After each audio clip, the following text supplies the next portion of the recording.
Imagine being a single mother, holding your child's hand as you step into first class, a space you earned through hard work and dedication. But instead of a warm welcome, you're met with suspicion, accusations, and public humiliation. This is the reality Imani Brooks faced on what should have been a routine business trip. Why was she questioned repeatedly while others passed without a second glance? Why did a flight attendant insist she didn't belong? What happens when dignity is challenged miles above the ground, in a place where every second counts? And more importantly, how far would one mother go to protect her son and demand justice not just for herself, but for everyone who has ever been made to feel invisible? This story isn't just about a flight delay or a seating dispute. It's a powerful journey of resilience, courage, and transformation. It asks us to confront uncomfortable truths about bias and belonging, while reminding us how one call, one stand, can shake an entire system. If you've ever felt powerless in the face of injustice, this story is for you. Hit that like button, share this video, and subscribe now to hear how Imani's quiet strength grounded an entire flight and sparked a movement. Imani Brooks stood at gate 48B with her boarding pass clutched in one hand and her son's tiny fingers wrapped tightly around the other. She wasn't nervous about flying. She'd flown dozens of times for work: Los Angeles, London, Nairobi, but today felt different. Maybe it was because this time she wasn't flying for business. Maybe it was because she had Ezra beside her. Or maybe it was because this was the first time she was flying first class, and not alone. "Mom," Ezra whispered, tugging her hand, "are we going to sit in the front where they give you real forks?" Imani chuckled softly, adjusting the strap of his backpack over her shoulder. "Yes, baby. Real forks, real plates, real everything. You're in for a treat." Ezra grinned. His big brown eyes scanned the boarding area. He looked so small among the tall glass windows and the sea of rolling suitcases. A nearby businessman in a pressed navy suit glanced their way, then back to his phone. Another woman in pearls clutched her handbag a little tighter as Imani walked by. She felt it, not loud, but there, the invisible suspicion, the quiet calculation in strangers' eyes. It wasn't new, it wasn't always intentional, but it was always present, and today it pressed harder. "Are you excited?" she asked Ezra, hoping to shift his focus. He nodded quickly. "Do they let kids wear those big headphones? Like pilots?" "We'll see." She smiled. They were flying from Denver to Washington, D.C., a flight just under 4 hours. Imani had been invited to speak at a federal cybersecurity roundtable, an honor she hadn't even applied for. A colleague nominated her, and she got the invite 2 weeks later. It was a big deal. So big that when the airline saw her credentials and purpose of travel, they automatically upgraded her seat. She hadn't asked. She didn't pull strings. They offered it freely. And now, as she stood with Ezra beside the priority boarding sign, she felt it, that subtle tension, like she had wandered into a room where people politely pretended not to notice her, but absolutely did. "Pre-boarding for families and those needing additional time," the gate agent announced. Imani approached the gate and handed over their tickets. The agent scanned them, then looked up briefly. "Flying first today?" she asked, her tone polite but clipped. "Yes, seats 1A and 1B." The scanner beeped green. Imani smiled. "Thank you." The woman nodded, barely glancing at Ezra. They walked down the jet bridge, shoes tapping softly on the metal floor. Ezra whispered, "Mom, are we really allowed to sit in the front?" Imani bent down slightly. "Yes, baby, we are. Why do you ask?" He shrugged. "Just, that lady didn't look like she thought we should." Imani paused. That moment, that chill, a 9-year-old could see it. She didn't want to explain this again. Not here. Not before they even took off. She wanted him to enjoy this. Inside the plane. They were greeted by a tall woman with chestnut brown hair and a tight bun. Her name tag read Paula. "Welcome aboard," Paula said. "Can I see your passes?" Imani handed them over again. She knew the drill. Still, something about Paula's gaze unsettled her.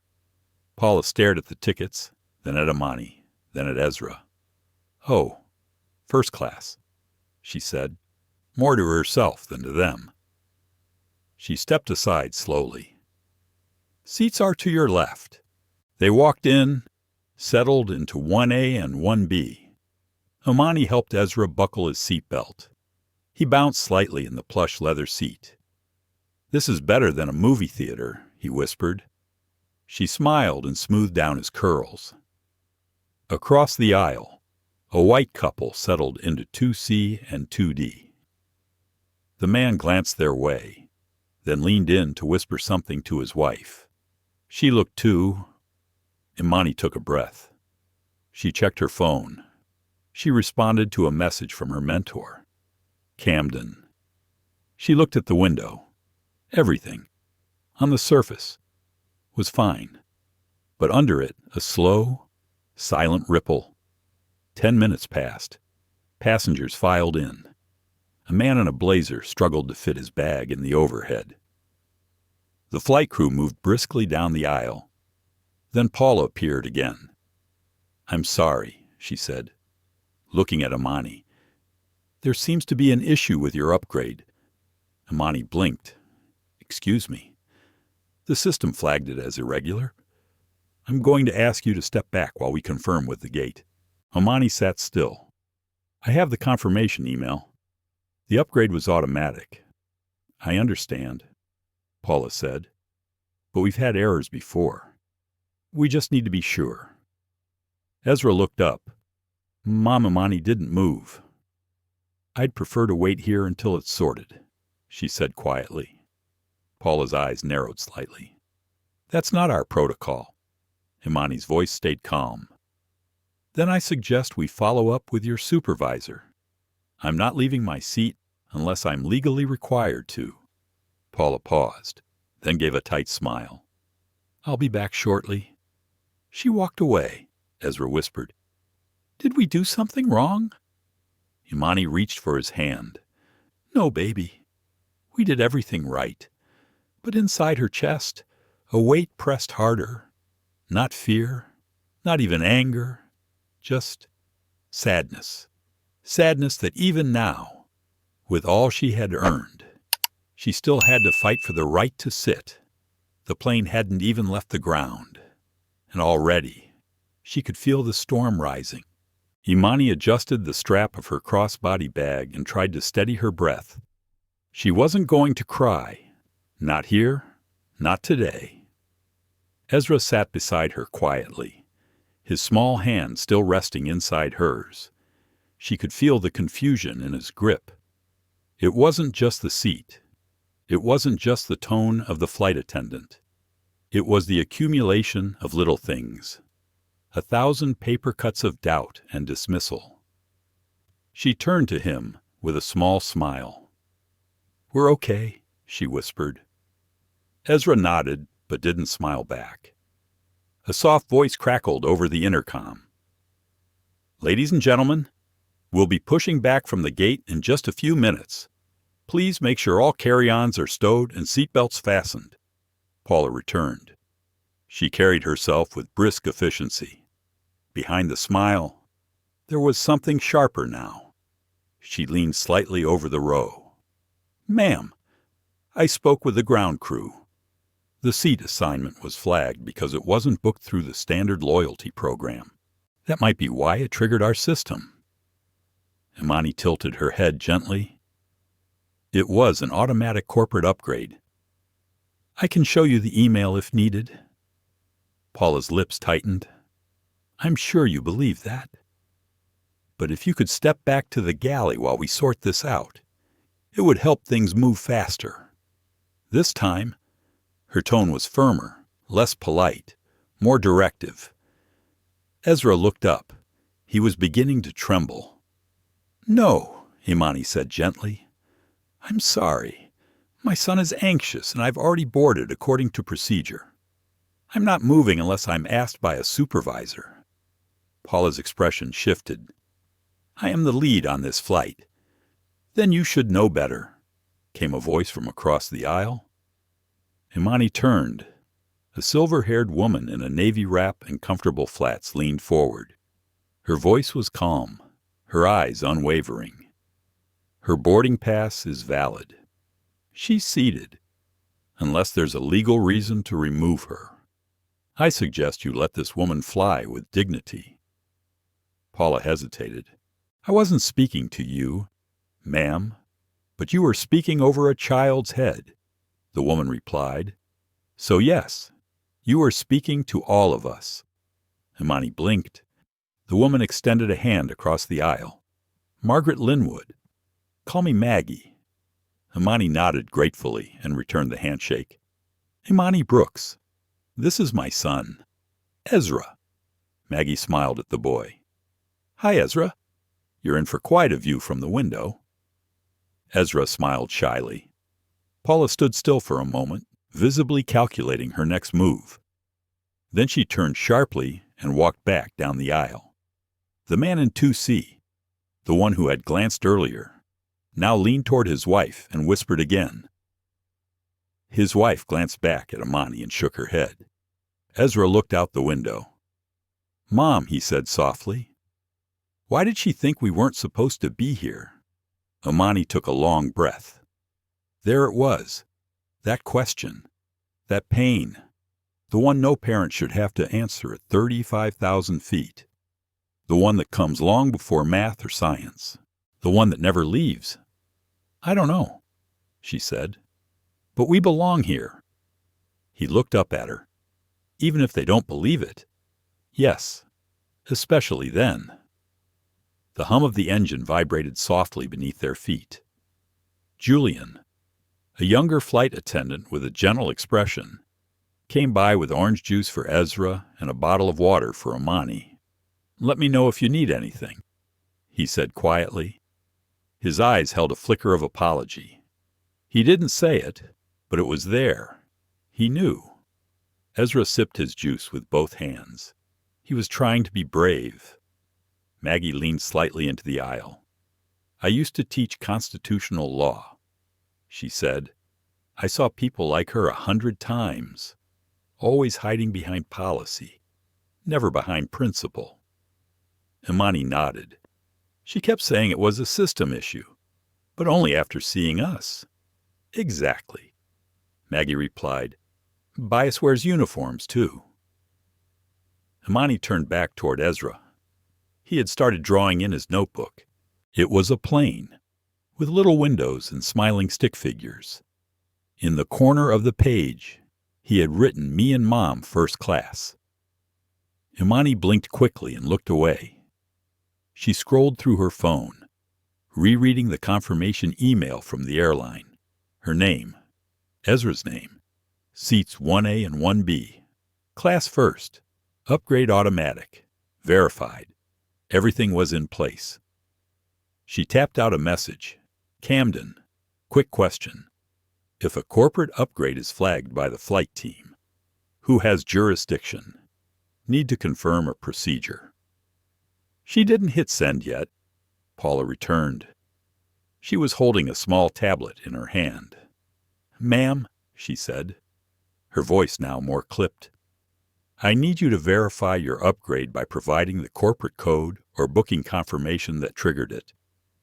If you can't, I will have to ask you to relocate to the rear of the aircraft until it is sorted out." There it was, the line, the humiliation, but framed in polite procedure.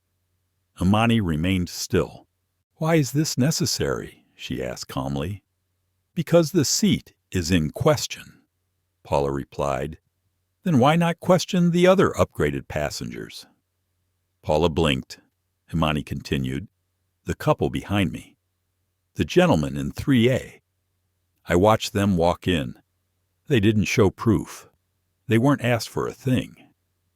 Paula's mouth tightened. That's not your concern. Actually, said Maggie again, louder this time, I think it is. And now it's everyone's concern.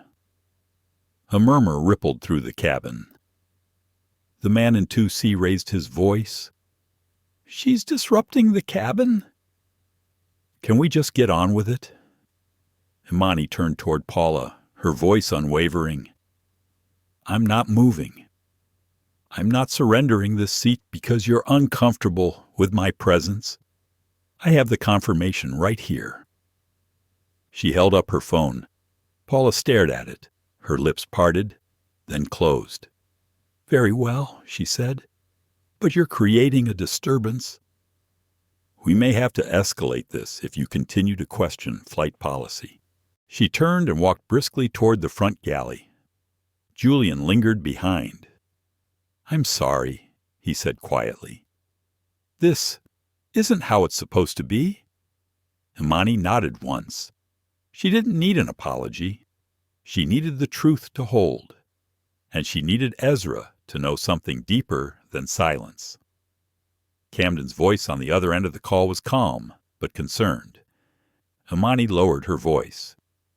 They're trying to move me out of first class. Said something about a system flag on the upgrade. I'm here with Ezra. We're seated. The passes are confirmed.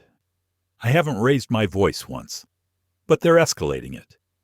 Camden exhaled slowly. Do not move. Do not argue. Let me make a call. Imani ended the call and put her phone back in her lap. She glanced down at Ezra. His pencil had stopped moving. His drawing was half finished now. The stick figure version of her still missing its arms. You okay? She asked him softly. He looked up and nodded. Though his lips trembled a little, are we going to get kicked off the plane?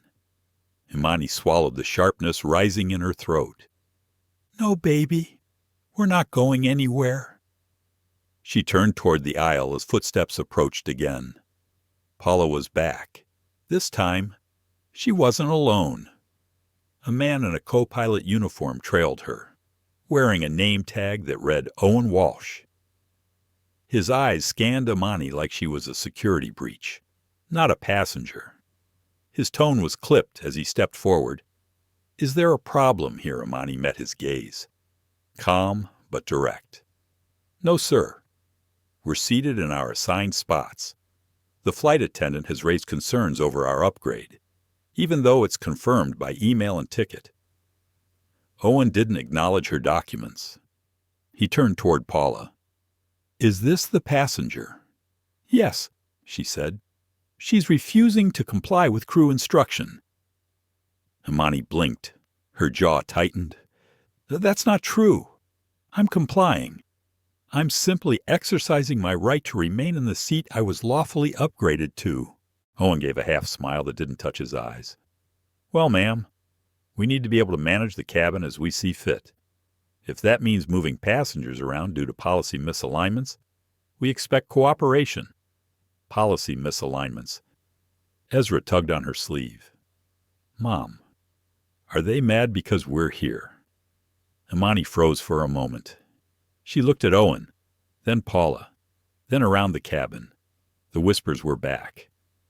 Maggie sat straight in her seat across the aisle, lips pressed tight. Now Julian lingered a few rows back, watching. Imani turned to Owen. Sir, with respect, I have met every condition required to fly in this seat. I have not disrupted anyone. My child is calm. My documents are confirmed. What exactly is the issue? Owen's mouth twitched. The issue, ma'am, is that your presence in this section has triggered a manual review. I don't make the rules. I just enforce them. And I enforce my dignity, she said, her voice calm but unwavering. Owen narrowed his eyes. If you continue to resist instructions, we may have to involve security. Imani sat still. Then do it. Involve them. But know that my employer, my legal team, and my son will all be watching what happens next." There was a pause, a heavy silence. Owen didn't move. Neither did she. Then Maggie spoke, her voice loud enough for everyone in the cabin to hear. "For the record, I have not been asked for my credentials or upgrade documentation. Neither have the other passengers. What's different about this mother and son?" A few passengers looked up now. One woman 2 rows back pulled out her phone. Owen turned toward Paula. "Let's step into the galley," he said quietly. They both walked away. Tension thick in their wake. Ezra leaned his head against her arm. "I don't get it," he whispered. "I thought you were important.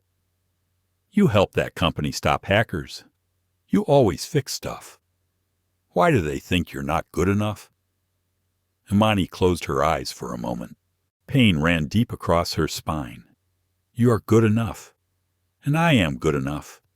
But sometimes people get used to seeing the same kind of faces in places like this. When they see something different, they panic. That's not fair." Ezra said, "No, it's not. But it's real." She looked into his eyes. "But we are real too. And we're here. And we're not going anywhere." Julian came by again with a quiet look. "Can I get you anything?" "Water snack." Imani shook her head. "Thank you. But maybe check in on the other crew members. They seem thirsty for control." Julian gave a tiny laugh, then nodded and stepped away. Maggie leaned in. "You handled that with more poise than I would have." Imani sighed. "I'm tired, but I'm not new to this." "I figured," Maggie said. "They want you to make a scene. They want to make you look unstable. But you're making them squirm with silence. It's powerful." She smiled faintly. Ezra looked up. "Mom, can I finish my drawing?"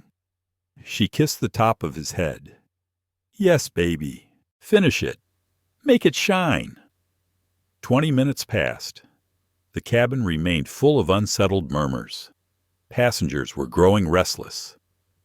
A few began asking why the plane had not pushed back from the gate yet. A whisper ran through row 5.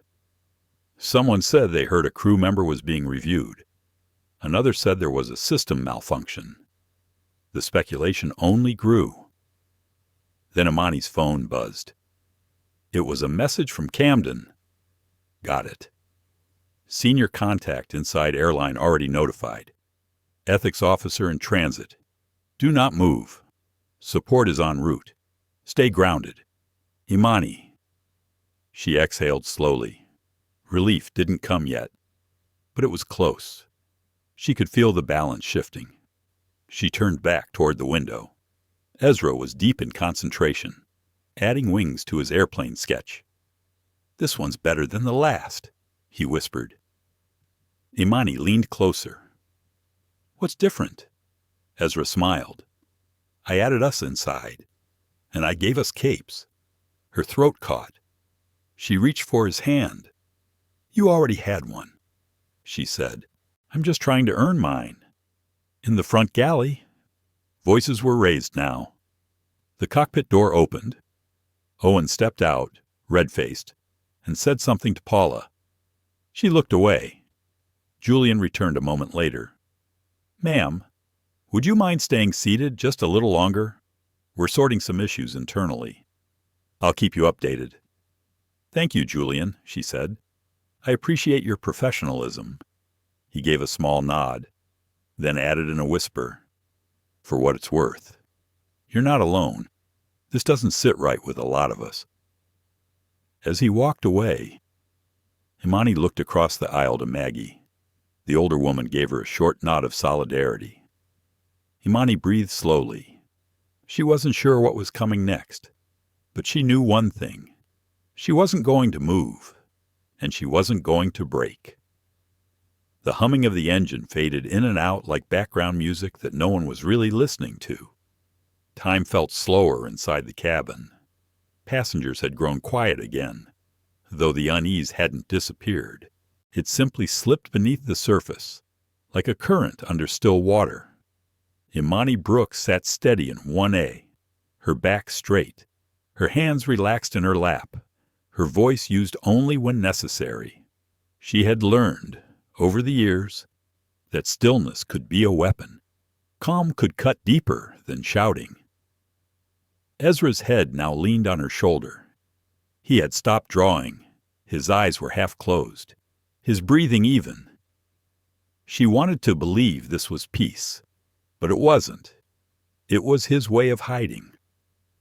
Across the aisle, Maggie Linwood flipped through the airline's in-flight magazine with deliberate care, but every so often, she'd glance at Imani and offer the slightest nod.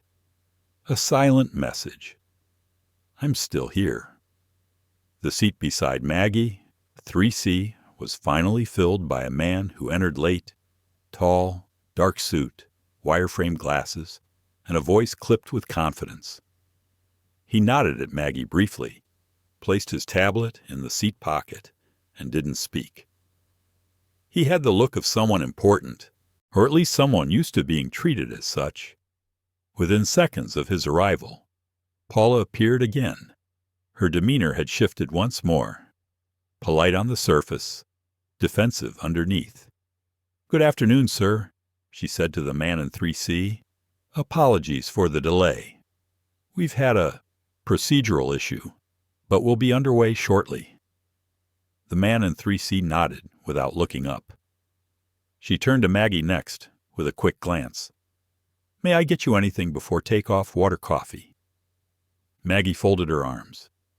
"Yes, you can bring dignity back into this cabin. That would be a start." Paula blinked, the tight smile barely staying on her lips. "Very well," she said. "I'll be back shortly." She moved forward again, her heels clicking a bit sharper on the floor than before. Ezra stirred. "Mom, did she leave again?" "Yes, baby. Are they done?" "Not yet." He nodded quietly and leaned back into her side. Imani reached for his sketchbook and flipped to a new page. She handed it back to him without a word, a gentle way of saying, "It's okay to start over." The man in 3C finally spoke. "Excuse me." His voice was low, composed, and directed at Maggie. "Is something going on?" Maggie didn't hesitate. "Yes, that mother and her son were targeted. Their upgrade was questioned, their presence made into a problem. No one else was treated that way. It's been half an hour of implied accusations and evasive explanations." The man raised an eyebrow and finally looked over at Imani. "You're sure Maggie answered for her?" "I watched it happen. I am sure." The man looked at Imani and gave a slow nod. "I'm sorry that happened," he said. Imani returned the nod. "Thank you." She wasn't sure what else to say. She was tired of explaining the pattern to strangers. It didn't start on this plane. It wouldn't end here either. Julian approached again, quietly and with purpose. "We're still holding. I wanted to check in on you both." Imani looked at him. Any word on the delay? He hesitated. "The captain and first officer are reviewing the incident with crew management. There may be a temporary hold on takeoff until the matter is resolved." Maggie chuckled dryly. "That's code for they're trying to cover their own mistakes." Julian glanced at her, the corners of his mouth twitching. "Ma'am, I couldn't possibly comment." Imani turned to him. "Julian, I appreciate your kindness, but you don't need to risk your job for us." He shook his head. "I don't think being decent should cost me anything. If it does, that says more about the system than me." Then he looked down at Ezra and offered him a tiny bag of cookies. "For the co-pilot in training." Ezra smiled. "Thanks, mister." Julian ruffled his hair lightly and walked away. The plane sat still. Passengers began asking more questions now. A woman behind Imani raised her voice. "Excuse me? What is the delay? I have a connection in Baltimore." Another man chimed in. "This is ridiculous. Either fly the plane or let us off." And then the whispers began to change. "First class is on hold. Because of some incident, I heard there was a security concern. Maybe someone was aggressive to the crew. It was all half right and half wrong, which made it more dangerous." Imani could feel the narrative twisting away from her. She took out her phone again and typed a short message to Camden. "Still holding. Passengers getting restless. Paula keeps circling. Ezra holding up. Okay, but I won't move." She paused, then added, "Not this time." Camden replied within seconds. "I've escalated it internally. They're sending someone to meet the plane. Stay where you are." "Imani, they chose the wrong mother today." She read it twice and allowed herself the smallest smile.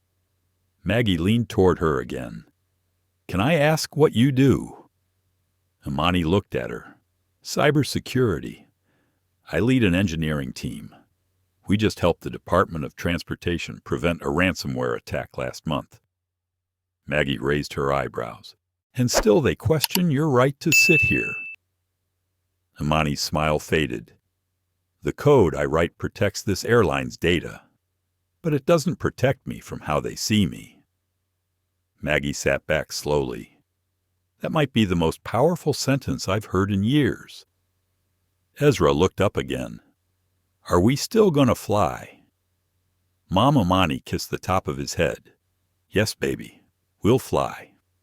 But maybe not in the way they expected." Outside the window, the sun had dipped lower. Orange light streaked across the wing. In the aisle, Paula passed by one more time. This time, she didn't speak. She just looked. Imani held her gaze, then turned away. She had already said enough. Now it was time for others to act, and they would. Soon. Imani adjusted the collar of Ezra's hoodie gently as he sat curled beside her. His little shoulders rose and fell with each breath. Steady but quieter now. Too quiet. He hadn't spoken in over 15 minutes. That wasn't like him. Ezra loved words.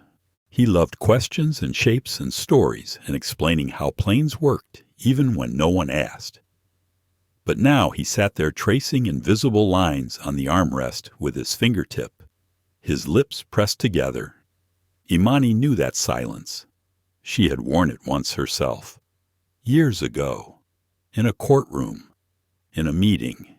In a hallway after an internship interview where no one had looked her in the eye. It was the silence of not knowing where you fit, of wondering if the room was built to keep you out. She leaned closer and whispered into his ear, "Tell me what you're thinking." Ezra shrugged, still looking down. Imani didn't push. Sometimes silence held more truth than words could carry. Across the aisle, Maggie shifted in her seat. Her knees ached. Her hip throbbed a little. But she stayed upright, resolute, her eyes never far from Imani and Ezra. In her purse was a small spiral notebook she hadn't touched in years. She used to write editorials in it, back when she was still teaching law and had the energy to fight with her words every week. She pulled it out now and scribbled something. 3 rows behind, "Mr." Remington leaned forward in his seat again and murmured something to his wife. His tone was sharper now. His voice carried. "This has gone too far. We're being held hostage over what a tantrum first class isn't a charity." Imani heard it. So did Maggie. And so did Ezra. He flinched. Imani turned slowly, meeting Mr. Remington's eyes with a look that made him recoil half an inch. She didn't respond. Not with words. Not yet. Julian passed through the aisle again with bottled water. He handed one to Imani silently and gently patted Ezra's shoulder. Then he walked away before anyone could see the look in his eyes. Imani leaned down again. "Ezra, look at me."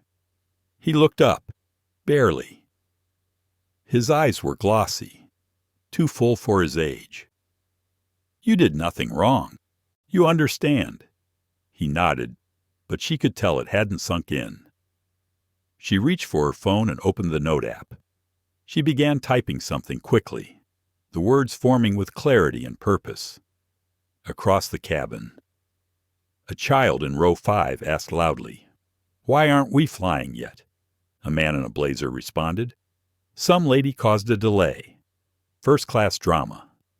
Imani's stomach tightened, not because of the ignorance, but because Ezra heard it. And now he turned, facing her completely. His voice cracked. "Mom, why don't they want us here?" Imani froze. It wasn't the question. It was the fact that he'd said us. Not you. He had included himself. Imani took his hands into hers. "Listen to me." Her voice didn't shake, though everything inside her did. "They don't know who we are. They don't know your heart. They don't know how smart you are, or how many nights I spent learning everything just to get us here. They don't know we belong because they've never had to ask whether they belonged." Ezra blinked slowly. "I don't want to fly anymore," he whispered. Imani's heart broke clean in half. She wanted to wrap him up and disappear. Take him away from the stares, from the assumptions, from the white noise of judgment. But instead, she did something else. She handed him her phone. "Look," she said. "I want you to read this." Ezra took the phone. The screen read, "To the airline executive. My name is Imani Brooks. My 9-year-old son and I were upgraded to seats 1A and 1B through a corporate partnership for cybersecurity consulting. Since boarding, we have been interrogated, humiliated, and falsely accused of misconduct, all based on the discomfort of your staff, not our actions. I am not writing this to ask for a favor. I am writing because my son is watching, and I refuse to let him learn silence when the world gets loud. I expect accountability. I expect change. And I expect your flight to resume now." Ezra stared at it. "You're going to send," that Imani nodded, "to the VP and maybe to the world if I have to." He looked at her again. "Do you think they'll listen?" She smiled, soft but sure. "If they don't, they'll hear us anyway." The door near the cockpit opened. A new face entered the cabin, a woman in her 40s, wearing a navy blazer with a sleek badge that read, "Internal Operations Serena Patel." Her posture was confident, her steps even. Her eyes scanned the cabin carefully. Julian approached her quietly, whispering something in her ear. She nodded and walked straight toward Imani. "Miss Brooks." "Yes." "I'm Serena Patel. I'm with the airline's Ethics and Compliance Division. May I sit?" Imani nodded toward the aisle seat across from her. Serena sat down and folded her hands neatly. "First, let me apologize for the delay and for the treatment you've experienced. I've reviewed the manifest and the audio recordings from the gate. I'd like to hear your account directly." Imani nodded. She spoke calmly, clearly, with precision. She laid out everything from the moment they scanned their boarding passes to Paula's multiple confrontations and the threat of removal. She didn't exaggerate. She didn't falter. Serena listened without interrupting, her expression unreadable but attentive. Maggie spoke up as well, corroborating every word. After a moment of silence, Serena tapped something into her tablet and then looked up. "Miss Brooks, I can assure you this matter is not being ignored. We will be conducting an internal review of the crew's actions, including possible disciplinary measures. For now, I'd like to inform you that your seats are confirmed and undisputed. You will not be asked to move again." Imani nodded, holding Ezra's hand tighter. "Thank you," she said. Before Serena could stand, Ezra leaned over and whispered to her, "Why did they think we didn't belong?" Serena blinked. She looked at him, then back at Imani. "I think that's the question we all need to answer," she said softly. She stood and moved to the front of the plane, where she called Paula aside. What followed wasn't loud, but it was visible. Serena's expression didn't change. Paula's did. Her face tightened, her hands folded, her shoulders dropped just a bit. Moments later, Serena returned to the cabin. "We'll be pushing back from the gate shortly. Please remain seated with your seatbelt fastened." The engines began to hum again, stronger this time. The lights dimmed slightly. The plane was finally moving. Ezra leaned into his mother again. "Are we really flying now?" "Yes, baby, we're really flying. And this time, it's not just the plane." The plane finally began taxiing toward the runway. Its slow, deliberate movement, a kind of mercy. Inside the cabin, there was a hum of relief. Passengers shifted in their seats, stretched their legs, glanced at their watches. A few even clapped softly, as if forward motion erased the tension. But the tension hadn't disappeared. It had only grown quiet. Imani Brooks could feel it, like the weight of a gaze you never invited, but always feel. She remained still, one hand on Ezra's back as he leaned against her, thumb resting between his lips the way he hadn't done since he was 6. She didn't remind him not to. Not today. She looked around. The couple in 2C and 2D kept throwing glances toward her. Small, quick, like they didn't want to be caught but didn't care if they were.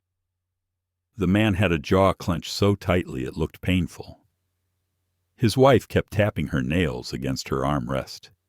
A few rows back, someone was recording on their phone. Discreetly, but obviously enough. Another man whispered something to his travel companion while gesturing forward. He didn't point, but the nod was unmistakable. They were still watching her.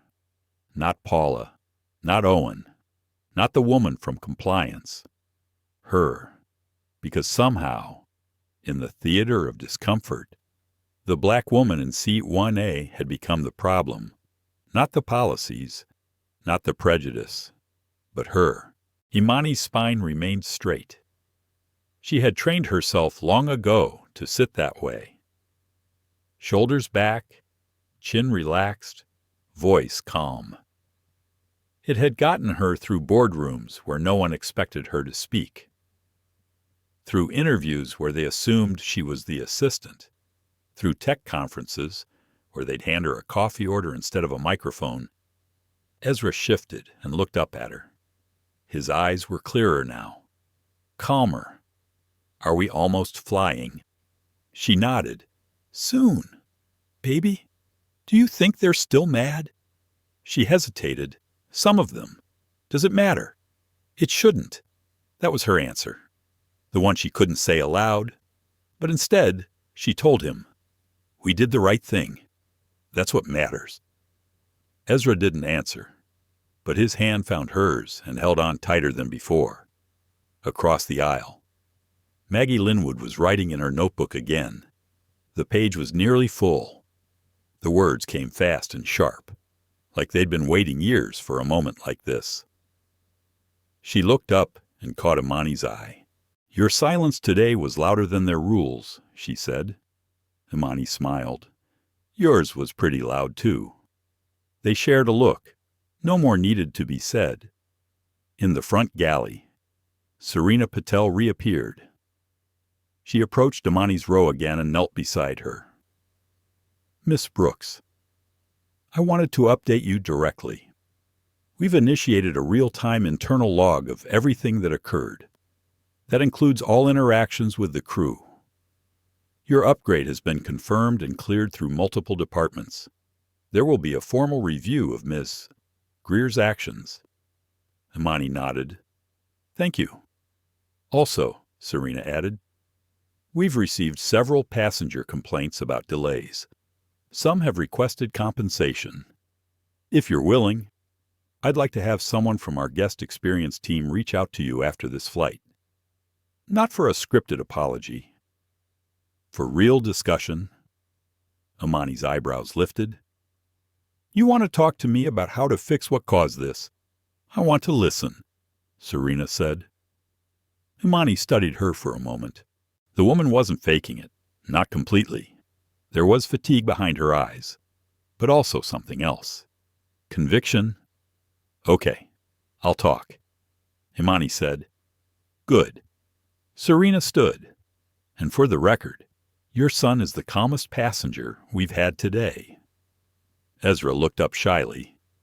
"Thank you, ma'am." Serena smiled. "You're welcome, young man." She returned to the galley. A flight attendant began the safety demonstration. Imani watched the gestures. She knew them by heart, but she couldn't stop thinking about the phone that was recording earlier. She leaned toward Maggie. "Did you see that guy filming Maggie?" Nodded. "Row 6. Blue hoodie. I saw it too." Imani exhaled. "I don't want this going viral for the wrong reasons. I don't want Ezra's face used in someone else's narrative.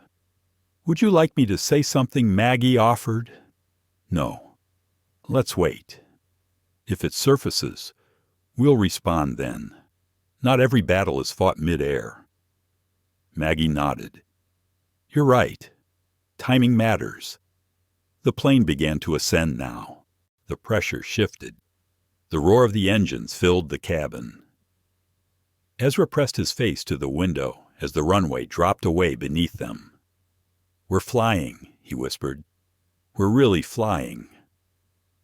Imani rested her head against the seat and let her eyes close just for a moment. When she opened them again, Julian was passing by with a tray of snacks. He leaned close. "We should reach cruising altitude soon. Can I offer you something special? We've got a few warm chocolate chip cookies tucked away for guests we actually like." Imani smiled. "I'll take 2. Please." Julian grinned and handed her the napkin-wrapped cookies. Ezra lit up. "Mom real cookies." Imani handed him one and winked. "First-class perks."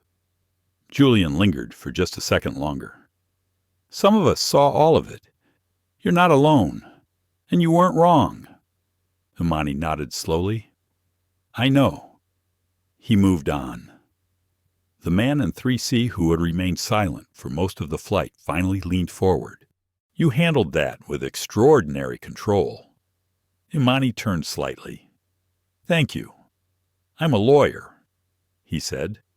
"Work in discrimination litigation. If you ever want a referral or a witness statement, I'd be happy to provide it." "I'll remember that." "You should." Not many people could sit through what you just did without raising their voice. Sometimes a raised eyebrow cuts deeper than a raised voice. He smiled. "Touché." A few seats back, the whispering returned. But now it was different. Passengers murmured about what they saw, what they felt, what didn't sit right. Even Mr. Remington had gone quiet. His arms were crossed. His wife was now on her phone, scrolling furiously. Imani didn't know if they were texting friends or PR reps. She didn't care. She reached down and pulled Ezra's blanket over him as he drifted into a nap. He deserved peace. He had earned it. And whatever came next, she was ready. Because what they had done sitting still, speaking up, not yielding, mattered. Maybe not to everyone in the cabin, but to one child and one future. It meant everything.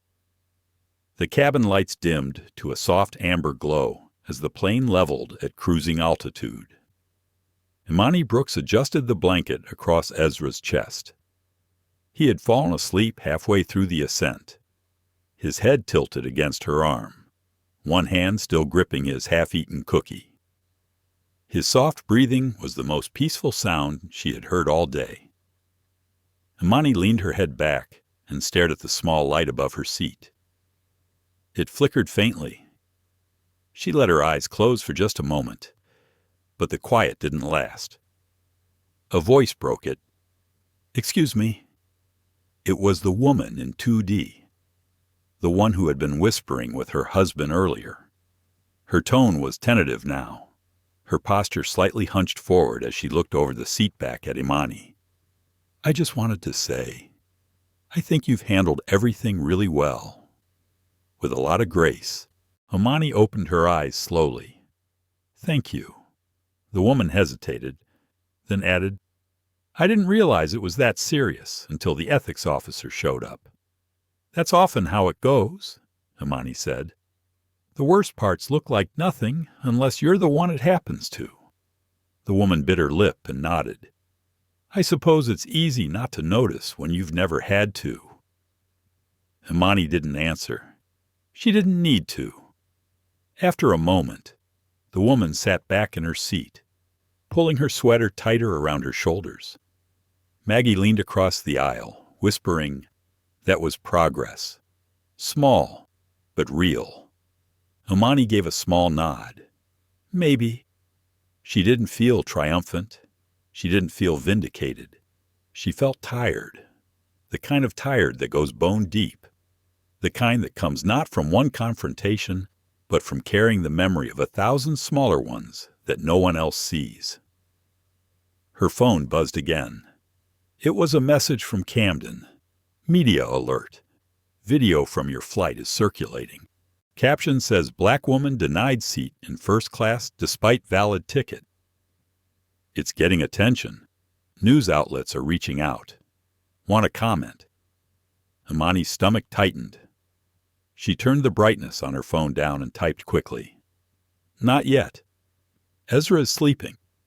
Let me land with him first. Then we'll talk." She turned the phone face down on the tray.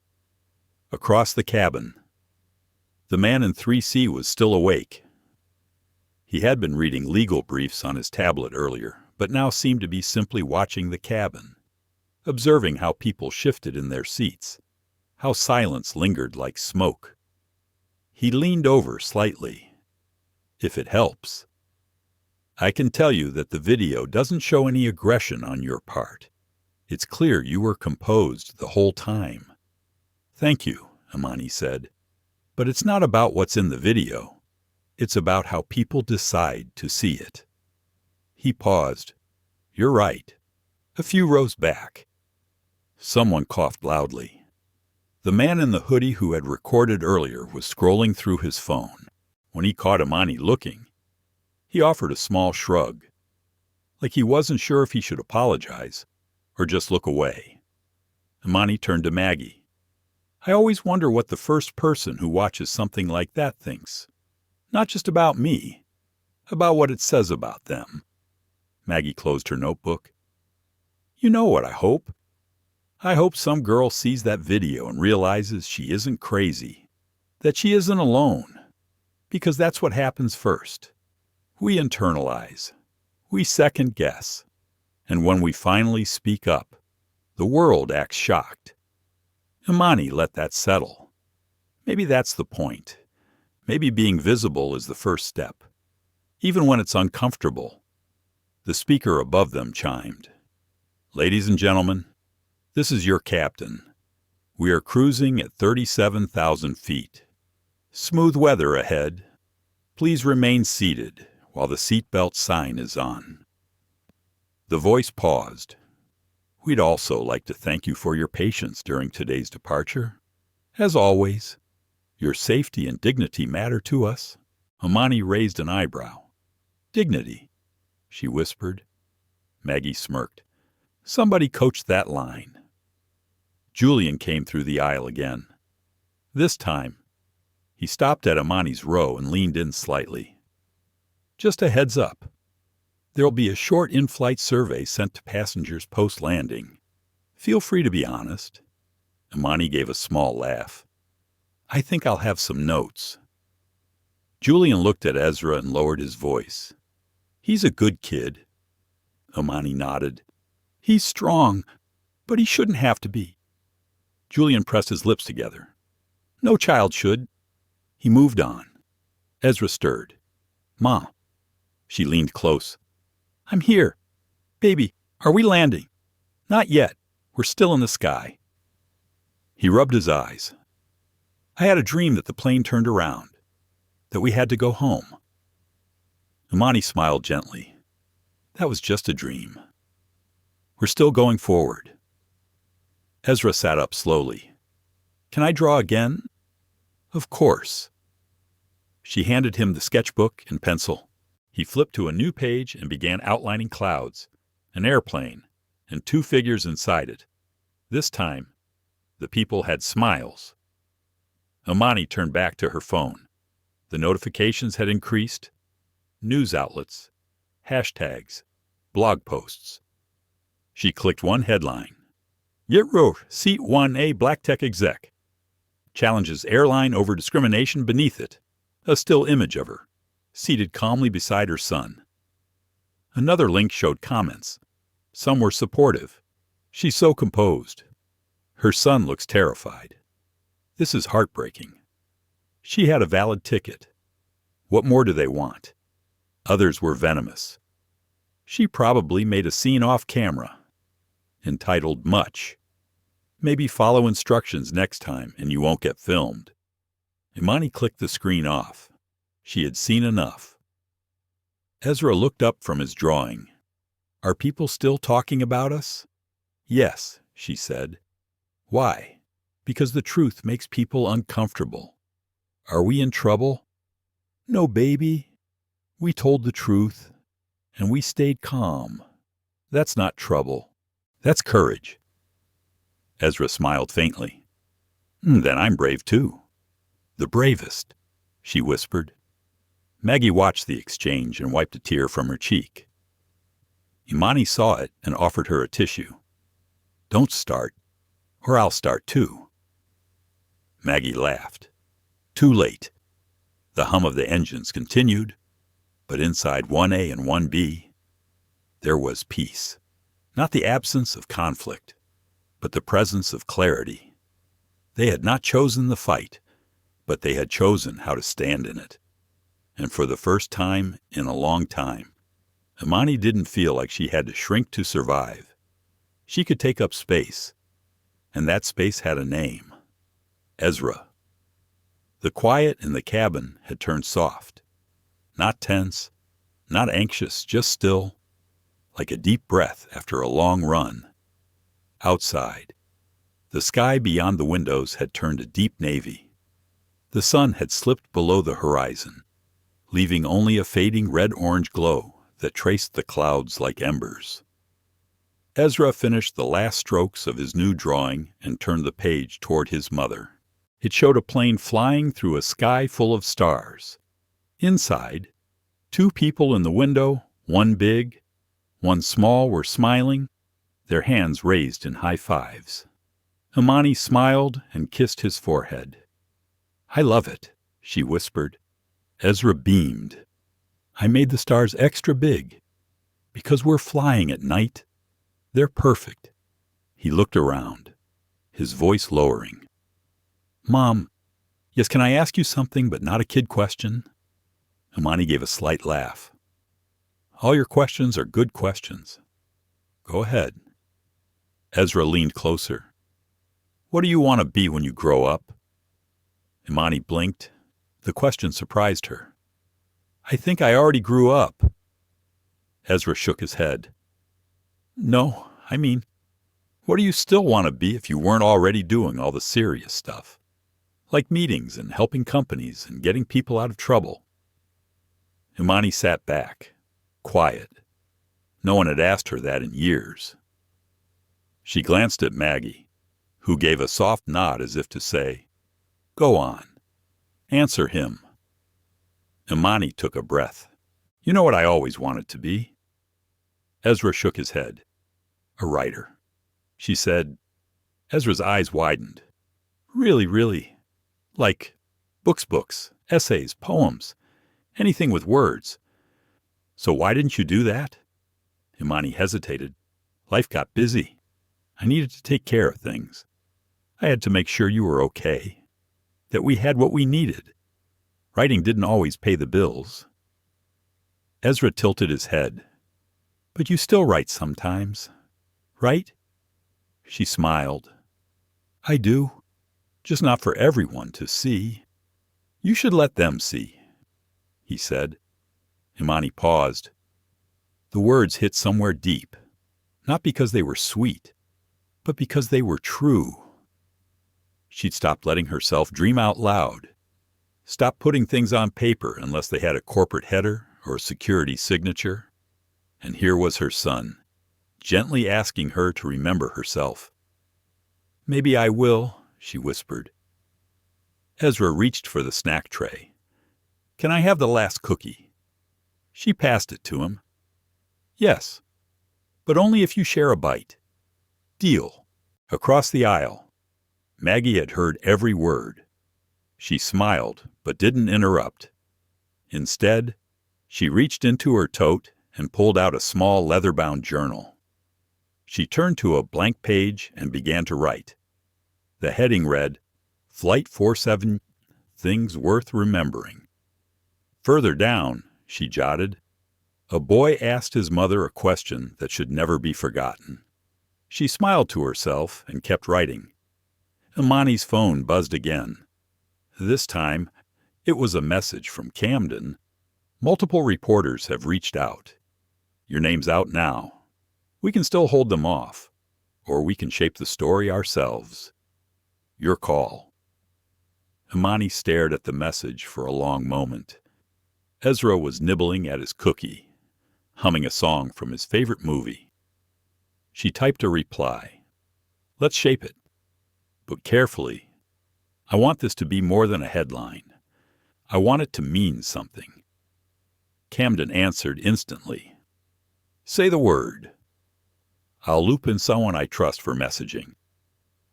But you'll set the tone. She put the phone away. She would deal with it when they landed. Julian came by once more with bottled water and a smile. How are you two doing? Ezra held up his drawing. Want to see Julian knelt down beside him and examined the page. That is the best flight drawing I've ever seen. Those stars, 10 out of 10. Ezra grinned. Thanks. I made us flying through night, because this flight feels longer than usual. Julian laughed. Sometimes the important ones do. He turned to Imani. We're about 90 minutes out from Atlanta. If you need anything, just call. And for what it's worth, I'd fly with you two any day. Imani placed a hand over her heart. Thank you, Julian. As he walked away, Maggie leaned over again. You've got something powerful here. A platform. A moment. What are you going to do with it? Imani thought about that. I'm still deciding. I don't want it to be performative. I want it to matter. Then don't rush. When the right words come, write them down. Maggie smiled. And if you're serious about writing, I know a publisher who still owes me favors. Imani laughed. You just carry publisher contacts in your tote. Maggie shrugged. You never know when history's being written in the next row over. Ezra tugged on Imani's sleeve. Mom, yes, I think when I grow up, I want to be someone who fixes things, like a mechanic. No, like feelings. When people get hurt like today, I want to help them feel less alone. Imani felt something tighten in her throat. That's a beautiful thing to want. Baby, you think I can. I think you already do. Ezra leaned into her again, and she kissed the top of his head. The cabin lights dimmed even more as passengers prepared for the final stretch of the flight. The crew moved quietly, checking belts, trash, and trays. Imani reached into her bag and pulled out her own notebook, one she hadn't used in years. She opened to a fresh page. Date September 9th, Flight 417. Title, The Day. My son asked me to remember who I was. She smiled to herself and wrote the first line. We weren't supposed to be seen, but somehow we were, and that changed everything. The plane had begun its gradual descent. The soft hum of the engines shifted ever so slightly. The seatbelt light blinked back on with its familiar chime. Passengers stirred. Phones were powered back on. The final hour of quiet had ended, replaced by the rustling of bags, hushed conversations, and the preparation for landing. Ezra had drifted off again, had nestled into his blanket. His sketchbook lay closed on his lap. Imani sat still, watching the curve of the clouds through the window. Atlanta was just beyond the horizon now, and with it, whatever was waiting on the ground. She wasn't sure if she was ready. Her phone buzzed in her hand. She expected Camden, another update, another article. But the screen flashed a name she hadn't seen in over a year. Valerie Trent, Executive Director, Women in Cyber Alliance. Imani's heart skipped. She hesitated, then answered quietly. Hello, Imani. Valerie's voice was brisk but warm. I just got off a red-eye and my inbox is flooded with your name. Imani rubbed her forehead. Yeah, it's been a day. Are you all right? We're okay. Ezra's with me. We're still in the air, but almost down. I read the reports, watched the clip. It's everywhere. You didn't just stay calm. You stayed present. That matters. Imani didn't speak for a moment. Valerie continued. We're in a unique position. Imani, if you're open to it, we can shape this narrative with intention. Not just as a viral moment, but as the start of something structural. We've already had inquiries from civil rights groups, tech equity coalitions, the national press. You've become a lightning rod. Imani exhaled slowly. I didn't ask for that. I know. That's why it matters.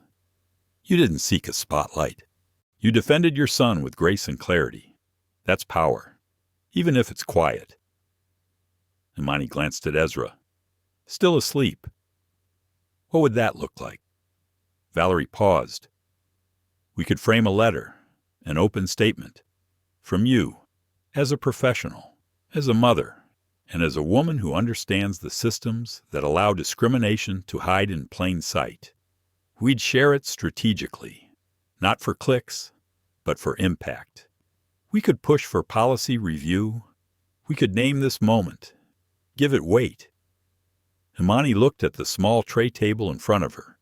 She imagined her notebook, the sentence she had written earlier. We weren't supposed to be seen, but somehow we were, and that changed everything. All right, she said quietly. Let's talk after I land. Valerie's tone softened. Take your time. Hug your son. But know we're here, and we've got your back. Imani hung up and stared at the blank phone screen. What would it mean to be more than a passenger? To become the voice of a problem so many tried to minimize Maggie, as if sensing the change. Leaned in. Good news. A call from someone I used to work with. She thinks we could make this bigger. Structural. Turn it into a platform. You sound unsure. I don't want to become a symbol if it means becoming a target. Maggie nodded thoughtfully. That's fair. But sometimes the choice isn't whether you're seen. It's what you choose to do now that they're looking. Julian passed by again, giving them the final checks before landing. The air outside grew heavier as the plane dipped beneath the clouds. The windows fogged slightly, city lights now flickering in the distance like spilled gold. Ezra stirred. Are we there? Almost, baby. My ears feel weird. Swallow. Like we practiced. He did. Then looked up at her. You were talking on the phone. Yes. Was it important? Maybe. We'll find out soon. Ezra nodded and looked out the window again. I can't wait to see the ground. Imani smiled. Me too. But the second they touched down, her phone buzzed again. A new message. Camden. They're waiting at the gate. Multiple media outlets. Some protesters. Some allies. And the airline's PR team. Imani blinked. Wait. What? She showed the message to Maggie, who read it and raised both brows. Looks like you've arrived, sweetheart, in more ways than one. Imani closed her eyes. I just wanted to fly with my son. And now I'm landing with a movement in my lap. The wheels touched the runway with a gentle bump. The engines roared, then gradually slowed as the aircraft coasted along the tarmac. Ezra squeezed her hand. That was a smooth landing. Yes, it was. But it was only the first. Over the intercom, Owen's voice echoed. Ladies and gentlemen, welcome to Atlanta. Please remain seated as we taxi to the gate. On behalf of our crew, we thank you for flying with us. Imani turned to Maggie. Can I ask you something? Anything? Do you think I can do this? Maggie smiled. You already did. The rest is just walking through the door you opened. Ezra looked between them. Are we famous now? Imani laughed softly. Maybe a little, but we'll still have to unpack and do laundry. He groaned. That doesn't seem fair. She kissed his forehead. It never is. The plane came to a full stop at the gate. The seatbelt sign pinged off. Passengers leapt up as usual, grabbing bags, bumping elbows, trying to get ahead by inches. But Imani remained seated. Julian arrived beside her. There's a team waiting outside the jet bridge. I'll walk you out if you'd like. Thank you, Julian. He bent down slightly. And whatever happens, know that today, you did more than just board a flight. You showed people what dignity looks like in real time. Imani rose and gathered her things. Ezra clutched his backpack and held tight to her side. Maggie stood too. I'll walk with you, if you don't mind. Old lady privilege. I'll lean on your arm and pretend it's for balance. Imani smiled. I'd be honored. They stepped off the plane together, the three of them. One woman who spoke truth, one woman who held history, and one boy who had seen more than most adults would dare to confront. As they moved through the jet bridge, the air grew warmer, louder. Flashes, voices, signs, phones held high. Ezra stopped, looking overwhelmed. Imani knelt down beside him. This is just noise. Baby, you and me. We're still us. Keep your eyes on me. He nodded. Okay. She stood tall and stepped into the light. The moment Imani stepped off the jet bridge, the lights hit her like a second sunrise. Flashes burst from cameras on both sides of the corridor. Voices clashed mid-air, reporters shouting questions as microphones were extended past a barricade of airline staff trying and failing to maintain order.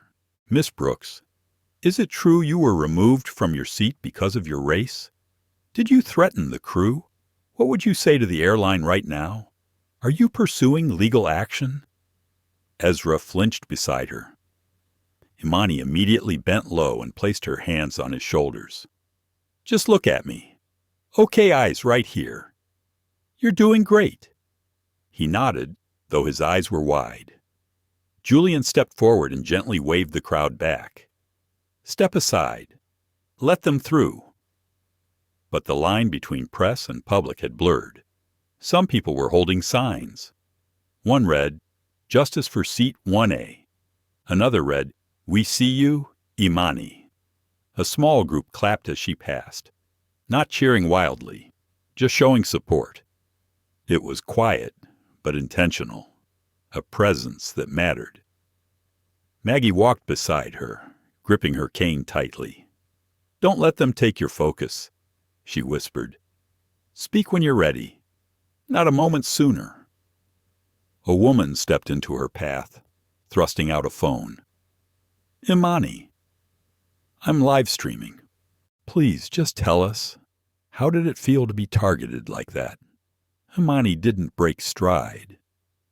She kept her gaze forward, arms wrapped protectively around Ezra. Julian led them to a side hallway. There, 2 security guards were waiting beside a woman in a gray blazer holding a digital tablet. "Ms. Brooks, I'm Nadine from Guest Services. We've arranged a private lounge for you if you'd like to debrief and take a moment to breathe. The airline's executive VP is on site and available to speak if you choose." Imani nodded, but looked at Maggie first. "Will you join us?" "Of course." Nadine guided them through a service door and down a quieter corridor. They passed no windows, no flashes, no shouting.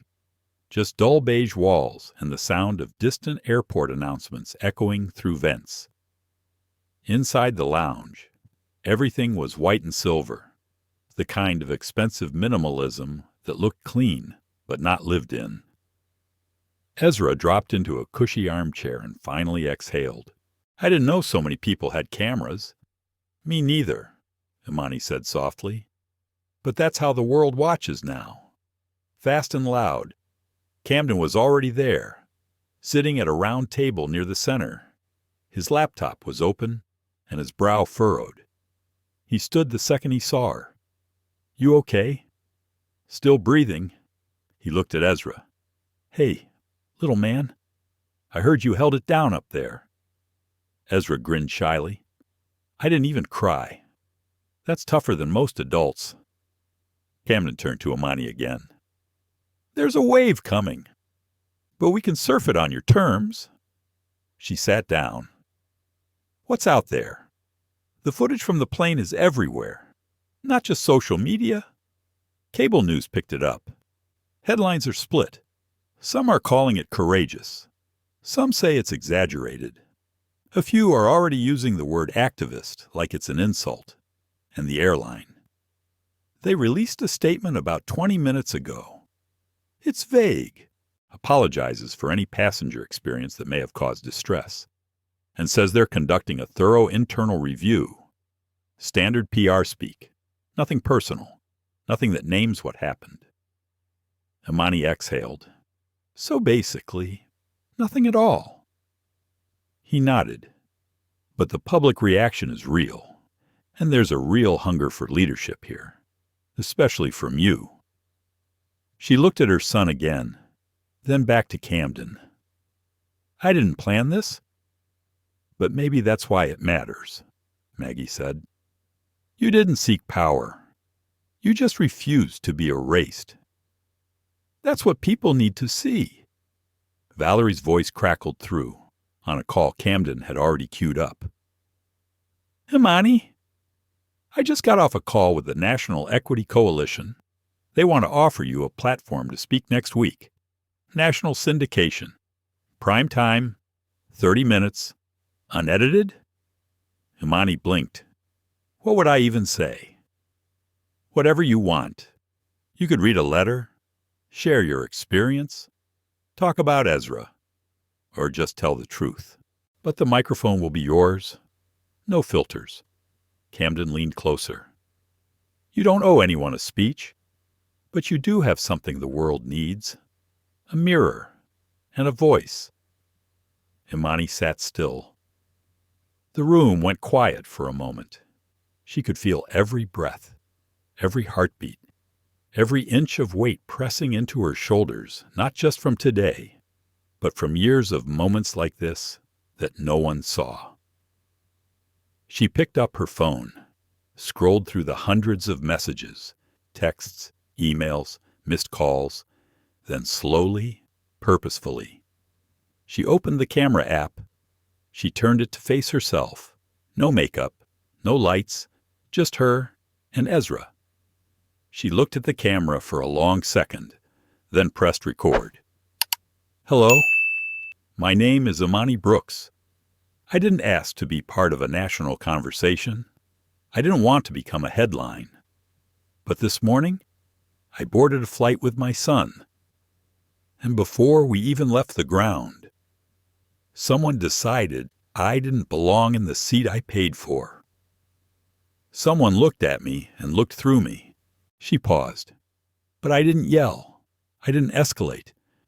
I stayed seated. I stayed present.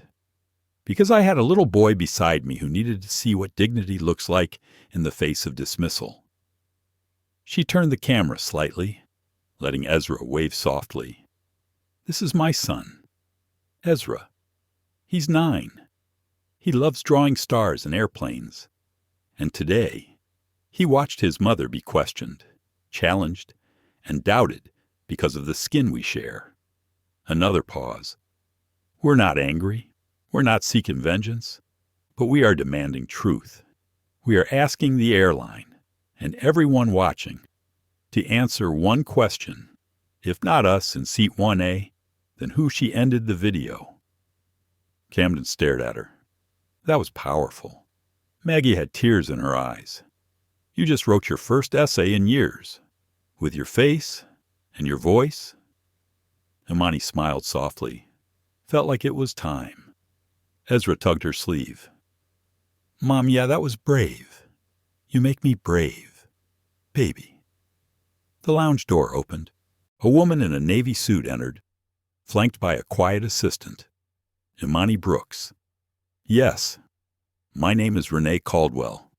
I'm the Executive VP of Customer Integrity for Ascendant Air. I'd like to speak with you privately, if you're willing. Imani stood. I think I'd prefer witnesses. She gestured to Camden, Maggie, and Ezra. Renee nodded. Of course. As they took their seats around a small circular table, Imani could feel the shift. No longer a passenger, no longer a target. She was becoming the person they had tried to ignore. And now, they had no choice but to listen. Imani sat at the polished conference table, the air thick with a mixture of cool professionalism and barely concealed tension. Across from her, Renee Caldwell, the airline's executive vice president of customer integrity, adjusted her blazer, eyes sharp but cautious. Beside Renee sat 2 other executives, their expressions unreadable, clearly briefed to handle this situation with utmost care. Imani glanced down at Ezra, who was quietly sketching on a notepad beside her. The boy's calm presence gave her strength. She had rehearsed what she wanted to say in her mind 100 times, but now that she was here, facing the people responsible for the ordeal, her voice felt steady, tempered by years of resilience and quiet dignity. Renee broke the silence first. Ms. Brooks first. Allow me to sincerely apologize for the events that unfolded during your recent flight with Ascendant Air. The behavior you encountered does not reflect our company's values, and we deeply regret the distress it caused you and your son. Imani nodded, appreciating the formal tone, but wary of corporate language. Thank you for acknowledging that. What I want most, though, is accountability, not just words. Renee's gaze sharpened. Absolutely. And that is why we convened this meeting today. We want to hear from you directly, to understand the impact and to outline steps we intend to take going forward. Imani took a deep breath. This isn't just about me or Ezra. It's about the countless others who have been, and still are, made to feel invisible or unwelcome in spaces they've rightfully earned, whether on a plane, at work, or in daily life. The room shifted subtly, the weight of her words settling in. When the flight attendant questioned my identity repeatedly, and when the supervisor threatened removal despite valid tickets, it wasn't a simple error. It was systemic bias, wrapped in protocol and prejudice. One of the executives, a man with a neat gray beard, interjected carefully. We acknowledge that the procedures in place may not adequately protect passengers from such experiences. That is why we are committed to reviewing and revising our policies. Imani's eyes locked with his. Policies matter only if they are enforced and understood by every employee on the front lines. Diversity training can't be a checkbox exercise. It must be ongoing, meaningful, and held accountable. Renee nodded thoughtfully. We agree, and we are already planning an overhaul of our diversity and inclusion programs, mandatory training for all customer-facing staff, enhanced complaint mechanisms, and a new passenger advocacy office. Imani leaned forward slightly. The advocacy office is a good start, but who will staff it? How will you ensure complaints are taken seriously and lead to real consequences? Renee smiled.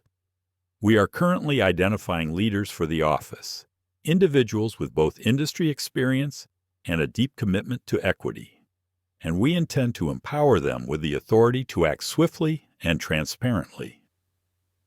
Imani's shoulders relaxed a bit. This was progress, but there was more to say. I want to talk about how your company can partner with those who understand these issues deeply, not just from a policy perspective, but lived experience. I have spent years working in technology, creating solutions to identify and mitigate bias in algorithms and processes. This is where the future lies. The executives exchanged looks. We are very interested in hearing more about your work. We see the value of integrating technology and human insight to build a truly equitable customer experience. Imani smiled. This was the moment to bridge worlds. That's why I founded Equitech Solutions, a startup dedicated to developing AI-driven tools that flag biased interactions in real time, helping customer service agents course-correct before harm is done. She paused. Ascendant Air's recent incident could have been prevented with the right tools and training combined. I want to offer my expertise as a consultant to help implement these solutions here. The room grew quiet as the executives absorbed this. Renee was the first to respond. Ms. Brooks, your proposal is compelling. We would be honored to collaborate with Equitech Solutions. Your perspective is invaluable, not just as a technologist, but as someone who has experienced discrimination firsthand. Imani nodded, feeling a sense of purpose ignite inside her. Thank you. This isn't about finger-pointing. It's about creating a safer, more respectful space for every passenger, including my son. Ezra looked up, meeting her eyes. You're doing something important, Mom. She squeezed his hand gently. Together, we are. Renee cleared her throat. In addition to these initiatives, Ascendant Air will be taking direct action against the employees involved in the incident. They will be removed from customer service duties pending further investigation. Imani appreciated the decisive words. This sends a clear message. It must, because silence and inaction only perpetuate harm. Renee nodded solemnly. We want to build trust, and that starts with transparency. We will provide regular updates on the steps we take and welcome your ongoing feedback. Imani looked around the room. There is one more thing. She reached into her bag and pulled out the small note Ruth had given her, the retired civil rights attorney who had stood quietly by her side during the flight. This note contains her contact information. Ruth has agreed to assist with legal oversight and community engagement as part of this effort. Renee accepted the note respectfully. It's a privilege to have such expertise involved. Imani allowed herself a moment of gratitude for the allies who had appeared when she needed them most. She glanced at Maggie, who gave her a reassuring smile from the corner of the room. The meeting wrapped up with promises, handshakes, and a shared understanding that this was just the beginning, not the end. As they left the room, Imani felt the heaviness of the past days begin to lift. The journey had been painful and exhausting, but now it carried a thread of hope. Outside, the Atlanta sun was beginning to dip low, painting the sky with hues of amber and rose. Imani breathed deeply, pulling Ezra close. This fight is far from over. But today, we made our stand, together. And sometimes, that is enough to change the course of a flight and a life. 6 months had passed since the day Imani Brooks and her son Ezra boarded that flight, only to face unwarranted suspicion and humiliation. The memory still stirred a mix of pain and pride inside her. But now, it was coupled with something far more powerful change. Today, standing at the podium of the National Technology and Inclusion Summit in Chicago, Imani felt the weight of thousands of eyes watching, but her voice remained calm, strong, and unwavering. She glanced at Ezra sitting in the front row, now 10 years old, his eyes shining with pride and curiosity. Beside him sat Maggie, the loyal passenger who had been an unexpected source of support, and Ruth Coleman, the retired civil rights attorney who had become a mentor and grandmother figure to them both. Taking a deep breath, Imani began. When I boarded that plane 6 months ago, I was just a software developer who happened to be black. When I stepped off, I realized I needed to be more a black software developer who could use her skills to confront bias wherever it lurks. She clicked the remote in her hand, and the screen behind her illuminated with the logo of Equitech Solutions. Our world is increasingly shaped by algorithms and automated decisions. These technologies can either perpetuate inequality or be tools for justice. At Equitech, we are committed to the latter.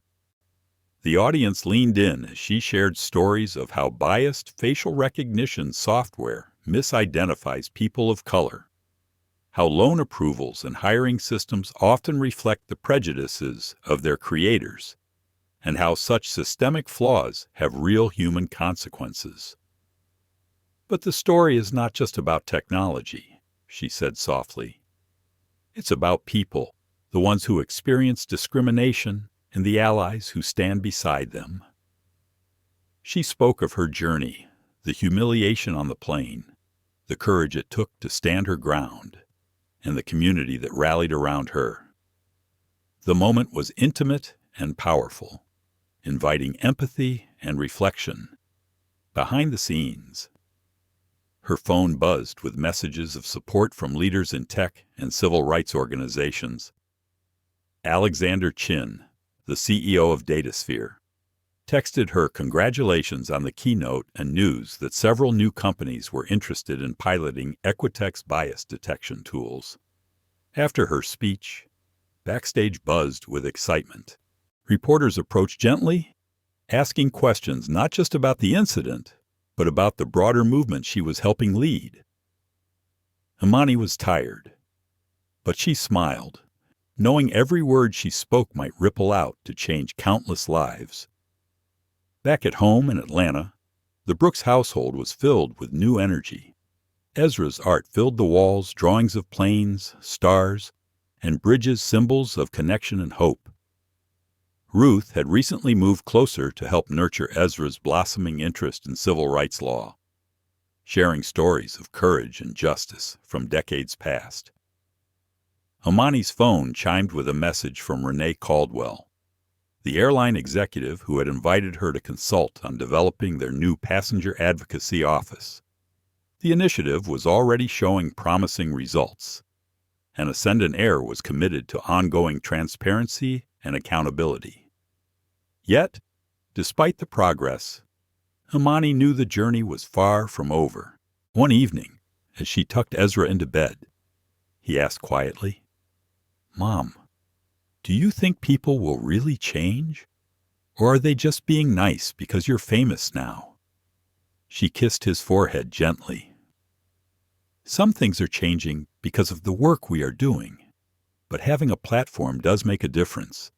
That's why we have to keep pushing to build systems that treat everyone fairly, whether they are known or unknown, connected or not. Ezra's eyes grew heavy, but his resolve was clear. I want to help make sure no one feels the way I did that day on the plane. And in that moment, Imani knew the fight for justice was not just hers, but his too.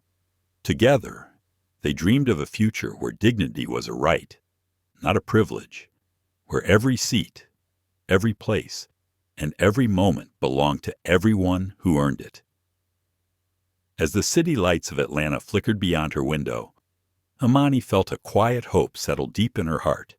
The road ahead would be long and winding, but it was theirs to walk, hand in hand. Imani Brooks' story is more than a personal triumph. It is a mirror held up to society, reflecting the painful reality of discrimination that many endure every day. Her courage reminds us that standing up against injustice is never easy, especially when the world expects silence. But it also shows that with resilience, support, and sometimes just one decisive call, change is possible. As we close this chapter, let's honor the strength of every person who has faced unfair treatment and refused to be erased. Let us challenge systems that allow prejudice to hide behind policy. And let us remember that dignity belongs to all, no matter where we come from or what others assume about us. The fight is ongoing, and stories like Imani's inspire hope and action for a better, fairer tomorrow. If this story moved you, please like, share, and subscribe to our channel for more powerful journeys that reveal the strength of the human spirit and the urgent need for justice. Stay tuned. There are many more voices that deserve to be heard. Together, we can help change the narrative.